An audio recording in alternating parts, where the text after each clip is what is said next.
Olá, sejam todos muito bem-vindos a mais uma aula de Biologia. Eu sou o professor Virgílio Guedes e a partir de agora a gente vai observar os conteúdos aí da nossa aula. Então, na nossa aula 8, traz aí como objeto de conhecimento implicações e benefícios do uso da radiação, efeitos biológicos das radiações ionizantes, mutações, evolução dos modelos atômicos e radioatividade. E no detalhamento, evolução biológica, procariontes e eucariontes, bases da biologia molecular, estrutura do DNA e RNA e o código genético. Então, esses aí são os conteúdos que nós vamos trabalhar na nossa aula. Fiquem ligados, a nossa aula começa agora.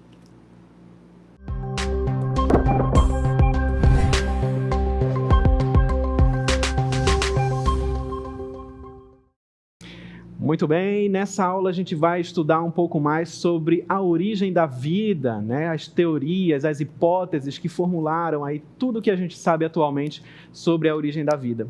Porque esse tema, né, com certeza, ele é de curiosidade das pessoas desde muito tempo. Então, provavelmente você já parou para pensar, já se pegou perguntando, né, como que surgiu o primeiro ser vivo na Terra, né? Como que aconteceu? Né? Então, a gente tem aí algumas teorias que explicam essa origem da vida no planeta Terra. Né? A gente pode observar aqui nessa imagem uma Terra primitiva, né, sem seres vivos, né, apenas ali essa paisagem como a gente consegue observar, certo? Mas, como eu falei, existem aí algumas teorias relacionadas com a origem da vida na Terra. Lembrando, né, eu reforço que nesse momento a gente vai observar do ponto de vista científico, tá? A gente vai ver a versão dos cientistas, mas é claro que a gente tem também outras vertentes, né, como as vertentes mais religiosas, que buscam explicar a origem da vida. Então, a gente tem ali as hipóteses, né, como o criacionismo, que explica, né, que uma divindade, né, que Deus criou o universo e tudo o que há nele, no planeta Terra também, em tantos dias, né, e depois descansou, e tudo como foi criado existe exatamente atualmente, certo? Essa é uma teoria criacionista, é o criacionismo, é uma vertente religiosa, como nós falamos. Como o nosso componente aqui é biologia, a gente está estudando a ciência, né? É importante a gente ressaltar que, na visão dos cientistas, essa teoria aí do criacionismo, ela era pouco provável, né? Ela é pouco difícil de se provar, porque eles não conseguiam provar no laboratório, através de experimentos, essa existência ou não de Deus, por exemplo. Né? Então, por isso que essa versão aí para os cientistas, ela não é assim a mais aceita. Então, para que eles tivessem essa certeza, tivessem ali uma explicação, era preciso voltar, né, no tempo ali, observando o meio ambiente, por exemplo, e sugerindo ali algumas teorias para se chegar às teorias que nós temos atualmente. A gente sabe que há muitos anos atrás, a gente não tinha essa tecnologia mais avançada como nós temos atualmente. Né? Então, tudo era proposto, eram hipóteses que iam sendo testadas e depois eram lançadas ali para a comunidade científica. Tá? Então, tudo isso para a gente entender que a gente vai observar um pouco aí da visão dos cientistas quanto à origem da vida no planeta Terra. Mas, como eu falei, que a gente tem aí, quanto ao criacionismo, a gente tem vertentes religiosas, né? As religiões também tentavam explicar como surgiu a vida no planeta Terra, e eu citei sobre o cristianismo, né, o criacionismo, por exemplo. A gente tem também os mitos, né, os mitos que vêm ali dos povos indígenas, né, de outras civilizações, para justamente explicar a origem da vida na Terra. A gente vai observar um vídeo, né, trazendo aí uma animação, contando um pouco mais ali sobre esses mitos, né, que é uma mitologia indígena. Vamos observar aí.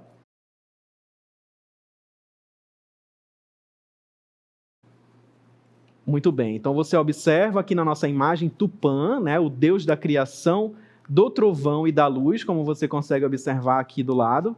Tupã é o deus da criação, do trovão e da luz, e ele controla os mares e sua voz ecoa através das tempestades, né, como a gente pode observar aí na nossa imagem.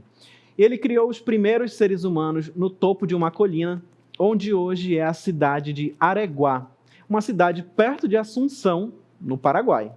E, além disso, ele pediu que os humanos se reproduzissem e vivessem em harmonia. né? Então aí a gente tem um mito, né? Uma mitologia aí dos povos mais antigos, né? Explicando como que surgiu ali as primeiras civilizações. Os primeiros povos ali que habitaram o planeta. Então a gente pôde observar Tupã, né? Essa divindade ali, que era o deus da criação, do trovão e da luz, fez-se ali a luz e ele ordenou, né? Criou os primeiros seres humanos e ordenou que eles se reproduzissem, justamente para que povoassem ali aquele local, né? Se reproduzissem, gerassem ali seus descendentes. Então a gente tem aí um mito relacionado ali com a crença, né? Também de outros povos, tá? Só para a gente entender que as pessoas sempre tiveram essa necessidade de explicar fatos, né, que até então eram desconhecidos. E aí a gente tem esses mitos, essas hipóteses e essas teorias. E agora a gente vai adentrar nas teorias dos cientistas, né, que tentavam explicar como surgiu a vida na Terra. Então você observa comigo aí na próxima imagem a teoria da abiogênese. Então olha aí, ao longo da história, existiram diversas hipóteses de como o fenômeno da vida na Terra teria acontecido.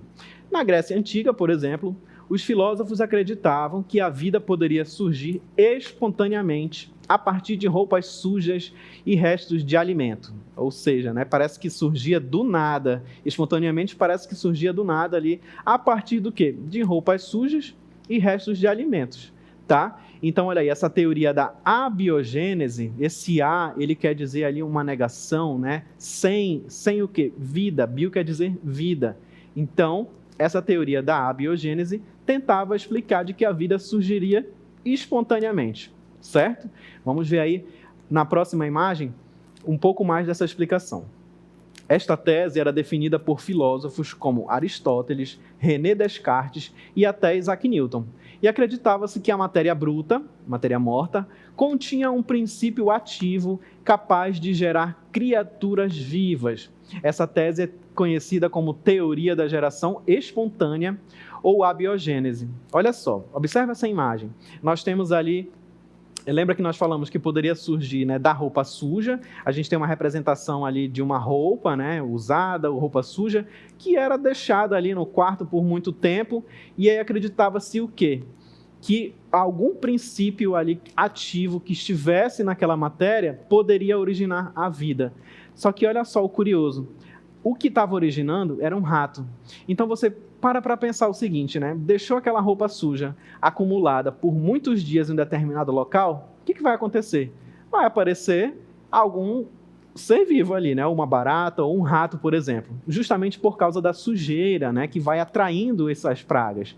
Então as pessoas acreditavam que aquele rato que apareceu ali naquela roupa suja, ele tinha surgido dali, né? Ele tinha se originado ali. Mas na verdade o que atraiu ele ali foi justamente, né, esse odor ou até mesmo algum outro resquício ali que ele poderia estar tentando se alimentar, né? Então eles acharam que esse rato tinha se originado dessa roupa suja. E o que nós sabemos atualmente é que isso é um pouco impossível, mas para eles, naquela época, era uma teoria aí de origem da vida. Aí a gente pôde observar sobre a abiogênese.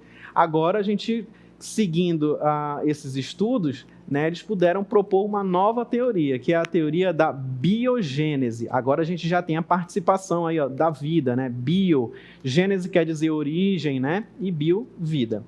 Já no século XVII, alguns cientistas começaram a questionar a teoria da abiogênese. Para eles, aquilo já parecia um pouco impossível. Um deles foi Francisco Redi.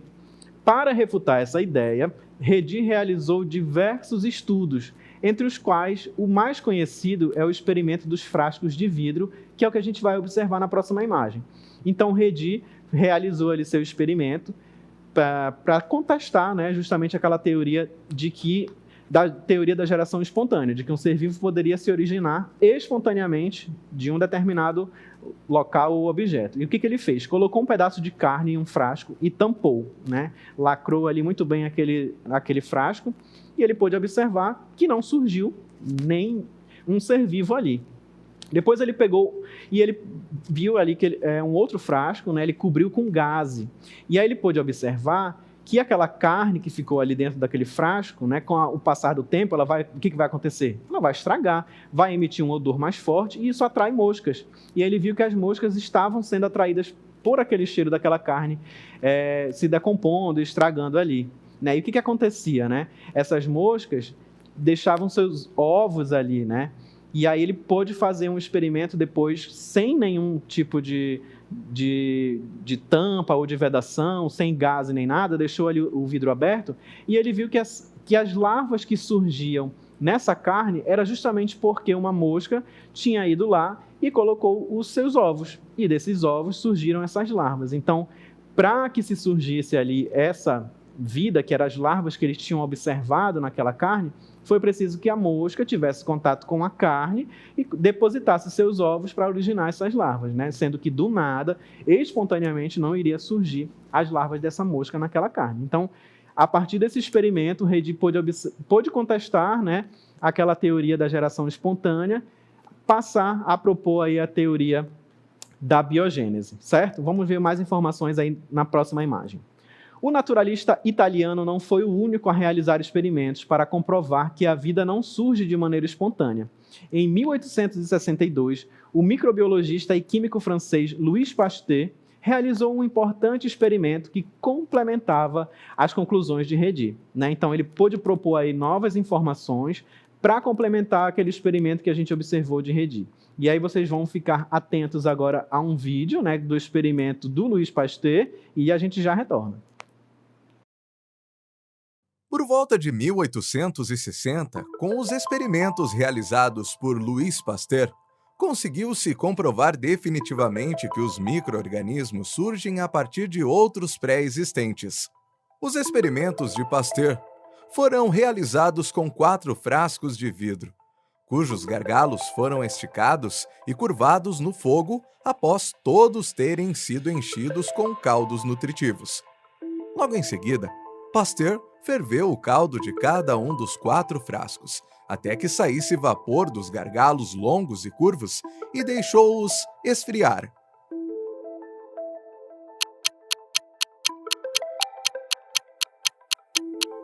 Depois de um tempo, Pasteur observou que, embora todos os frascos estivessem em contato direto com o ar, nenhum deles apresentou micro-organismos. Pasteur então quebrou os gargalos de alguns frascos e observou que, em poucos dias, seus caldos já estavam repletos de micro-organismos. A ausência de micro-organismos nos caldos que estavam nos frascos, cujos gargalos eram curvos e longos, com a presença desses seres nos frascos, cujos gargalos foram quebrados, mostraram que o ar contém micro-organismos e que eles, ao entrarem em contato com o caldo nutritivo, desenvolvem-se. Nos frascos que apresentavam gargalo curvo e longo, os micro-organismos não conseguiram chegar até o líquido porque ficaram retidos no filtro formado pelas gotículas de água que apareceram no pescoço do frasco durante o resfriamento.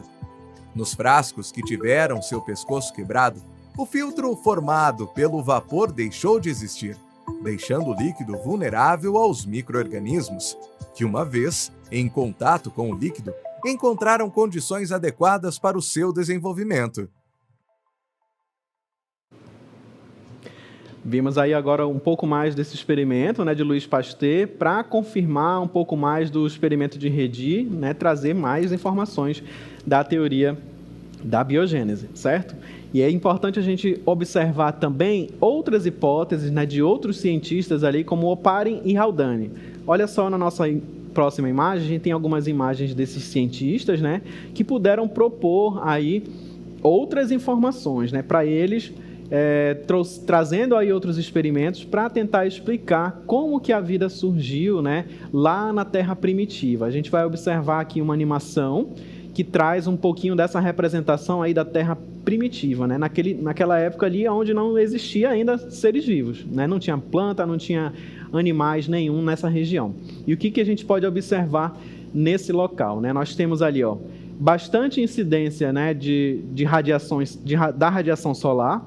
Nós temos também os raios, né, trovões, ali os raios, por exemplo, como a gente pode observar, e também a lava vindo dos vulcões, né? Os vulcões eram bem frequentes, estavam ali sempre em atividade, né? E isso o resultado disso, como a gente pode observar, nós temos aqui, ó, nessa parte, o mar, né? Então, toda essa interação ali dos raios, da radiação solar, da lava dos vulcões, né, fez com que surgissem, né, para eles surgissem, nessa água ali do mar, por exemplo, matéria orgânica, né, como aminoácidos, né, açúcares, por exemplo, que seriam as primeiras moléculas que dariam origem aos seres vivos, né? Essa água desse mar era chamado de sopa, né, porque era para eles considerado como se existissem ali bastante nutrientes, né, entre outros, e a partir daí pôde se originar a matéria viva, né? Então, a partir dessas reações que existiam nessa terra primitiva, surgiam o primeiro indício de um ser vivo, que eram os coacervados, certo? Para eles era o primeiro indivíduo ali a originar um ser vivo, certo? Vamos observar um pouco mais sobre outro experimento que é o experimento de Miller e Urey.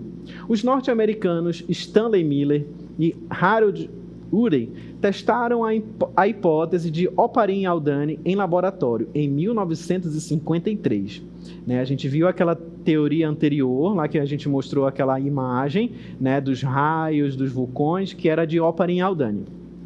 E aí depois, um tempo depois, Stanley Miller e Harold Urey foram tentar recriar aquele experimento lá de Oparin-Haldane. E aí o que eles fizeram? Né? Em seu experimento, eles criaram um ambiente fechado que simularia as condições que teriam existido na Terra primitiva, segundo Oparin-Haldane, certo? Então eles tentaram criar ali um experimento para tentar recriar aquele ambiente daquela época, que é o que a gente observa aí na próxima imagem, né? Então ali, passando mais tempo, né, com o avanço um pouco mais ali dos conhecimentos, da tecnologia, da ciência, já tinham ali alguns instrumentos, eles tentaram recriar aquela terra primitiva para explicar, né, para tentar explicar como aquelas descargas elétricas, a radiação solar, por exemplo, poderia ter originado a vida. Então eles criaram ali esses equipamentos, né, para tentar explicar. E aí a gente observa a circulação da água fria, que vai condensar em vapor de água, a água que ficou acumulada ali, e a introdução da mistura de gases, né? Eles tentaram explicar exatamente como aconteceu naquela época, né? Criar ali uma representatividade.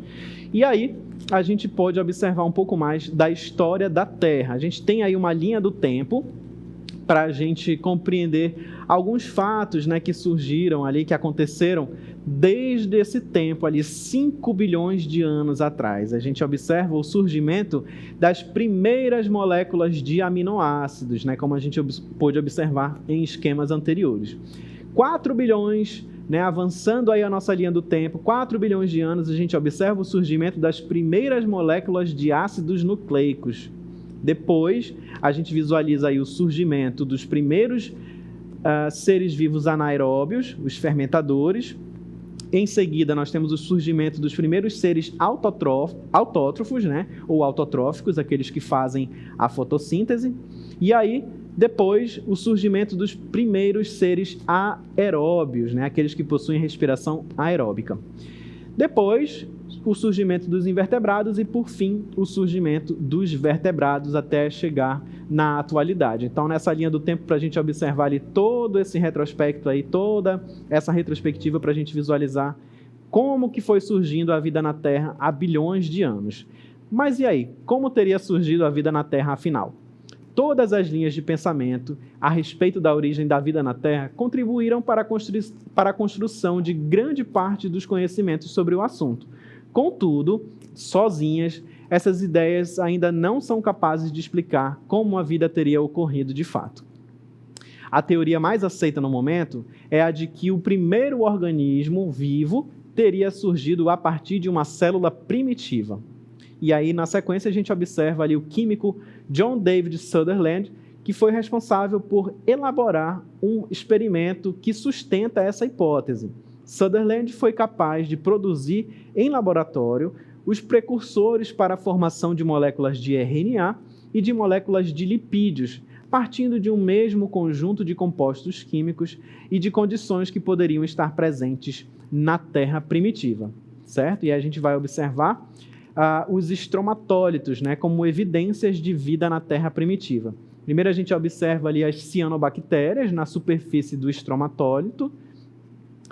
Sedimentos em suspensão na água depositam-se sobre as cianobactérias, que reagem crescendo para cima dos sedimentos e formando uma nova camada, como a gente observa aí nessa outra imagem, certo? Dessa forma estão organizados aí os estromatólitos.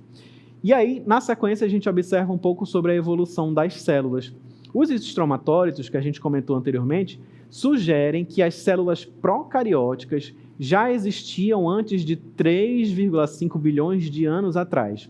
Isso significa que as primeiras células eram muito parecidas com as células procarióticas atuais, como as das bactérias, por exemplo. E ainda falando sobre a evolução das células, nós falamos sobre as células procarióticas, já as células eucarióticas teriam surgido posteriormente. Há duas explicações para este fato. Primeiro, as células procarióticas teriam formado invaginações em sua membrana plasmática, o que resultou em organelas membranosas, como o retículo endoplasmático e o complexo golgiense, tá? Mais informações ali para explicar como que surgiram ali as células, tanto a célula procariótica, quanto a célula eucariótica e as organelas que compõem essas células, né? E aí na imagem abaixo, a gente observa ali a célula procariótica ancestral, que vai dar origem às outras, né? E a invaginação na membrana celular, né? São esses esquemas, essa estrutura que vão se formando, como a gente observa. E, por fim, né, vão se especializando e formando outras organelas, como o retículo endoplasmático, certo? Depois, as células maiores teriam englobado outras células menores, das quais se originaram as mitocôndrias e os cloroplastos presentes nas células eucarióticas atualmente. Essa teoria é definida como a teoria da endossimbiose, né? Então, quando a gente fala aí da teoria da endossimbiose, a gente está falando da evolução da célula, que explica, né, que as células foram ali englobando as outras, né, e originando outras células e organelas, como a gente pôde observar, certo? Vamos voltar lá naquela imagem que a gente tinha um esquema ali? Então, olha aí, nós temos lá a célula, certo? Procariota aeróbica e a procariota fotossintética, né? Vai se desenvolvendo ali e o que acontece? Surgem organelas como as mitocôndrias e os cloroplastos, né? Os cloroplastos estão presentes na célula vegetal, né? Tudo isso para explicar como que surgiram aí essas células, tá bom? E como que nós fazemos para diferenciar um ser vivo de um ser não vivo? De acordo com o zoólogo alemão Ernst Mayr, os seres vivos compartilham de mesmas características que estão ausentes nos seres não vivos, né? Se você parar para pensar, essa informação ela é bem óbvia, né? Está dizendo aí, os seres vivos compartilham de mesmas características entre eles que estão ausentes nos seres não vivos, tá? Vamos ver um pouco quais são essas características. Olha só, composição química semelhante, organização celular, metabolismo, capacidade reprodutiva, material genético e mecanismos de hereditariedade, certo? Então, são algumas características ali que vão definir exatamente um ser vivo, porque um ser não vivo, ele não tem essa capacidade de metabolismo, a capacidade reprodutiva, ele não consegue se reproduzir para gerar um novo descendente. Então, essas informações, essas características que nós vimos, são características de um ser vivo, ok? Vamos falar agora um pouco mais sobre o material genético. Todas as células, sejam elas procarióticas ou eucarióticas, possuem material genético, ou seja, o seu DNA, que são aquelas informações que todas as células carregam lá no interior do seu núcleo. Esse material genético pode estar disperso no citoplasma, se a célula for procarionte, como essa primeira que você observa ali, a célula bacteriana, essa que tem ali uns flagelos, né, que é uma espécie de cauda, ou estar contida no núcleo da célula, se esta for uma célula eucariótica. E para a gente relembrar, célula eucariótica, por exemplo, a célula animal ou a célula vegetal, tá bom? No interior do núcleo celular, o material genético apresenta-se sob a forma de cromatina, que é um complexo formado por associações entre a molécula de DNA e proteínas específicas. A unidade básica da cromatina é o nucleossomo, que consiste no DNA enrolado 2 vezes ao redor de um conjunto de proteínas denominadas histonas. Vamos ver na próxima imagem um pouco dessa organização do material genético. Então, nós temos ali, ó, o cromossomo, né, que nada mais é do que o DNA, a molécula de DNA condensada e toda enrolada, formando essa espécie de X, né, que é esse cromossomo que a gente está observando. Quem vai enrolar e condensar essa molécula de DNA são aquelas proteínas ali chamadas de histonas, tá bom? A modificação da histona, como a gente está visualizando, ok? Ainda falando sobre o DNA, nós temos aí o seguinte: o DNA, ou ácido desoxirribonucleico, é um tipo de ácido nucleico, uma molécula longa, formada por unidades menores, chamadas nucleotídeos. Vamos observar na próxima imagem. Então, nós temos aí, essa molécula longa, na próxima imagem, a molécula longa do DNA, né, formada ali por nucleotídeos. E a gente tem ali as bases, né, nitrogenadas, representadas aí pra gente. A citosina, a guanina, a timina e a adenina, né, que compõem aí a molécula do DNA. E nós temos também o RNA, que é o ácido ribonucleico. O RNA ele é encontrado no núcleo e no citoplasma das células eucarióticas. Nas células procarióticas, ele se encontra disperso no citoplasma. Então, olha aí a diferença, né? O DNA ele é formado por uma fita dupla, como você pode observar aí na imagem, né? Ela está aí em formato de hélice, né? Esse formato helicoidal, como a gente está visualizando, e tem ali as suas bases nitrogenadas. O RNA ele é composto de uma única fita, como a gente visualiza, e tem bases nitrogenadas diferentes do DNA, tá? Como a gente pode observar na legenda, as coresinhas de cada uma dessas bases nitrogenadas, tá bom? Ele também é um tipo de ácido nucleico formado por nucleotídeos. Cada nucleotídeo do RNA, ou ribonucleotídeo, é constituído por uma molécula de ribose, que é um açúcar formado por 5 carbonos, a qual se liga uma molécula de fosfato e uma base nitrogenada, certo? Vão acontecer alguns processos aí nessa molécula do DNA, como a gente visualiza na próxima imagem, certo? Como a duplicação do DNA. Uma das etapas do ciclo celular é a duplicação do material genético celular. Desta forma, o material genético pode ser transmitido igualmente às células filhas. No momento ali da reprodução, né, essas células vão se multiplicar.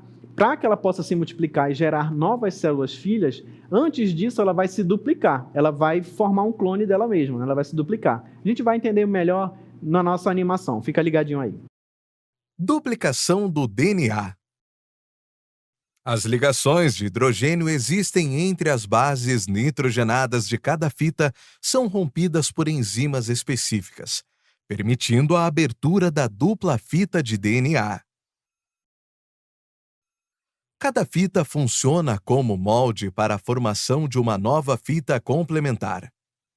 Nesse processo, novos desoxirribonucleotídeos são adicionados à fita que está sendo sintetizada de acordo com a complementaridade dos pares de bases nitrogenadas, A, T e CG. A fita recém-sintetizada é unida à fita molde por meio das ligações de hidrogênio estabelecidas entre as bases complementares. Ao final do processo, são formadas 2 moléculas de DNA idênticas à molécula de DNA de origem.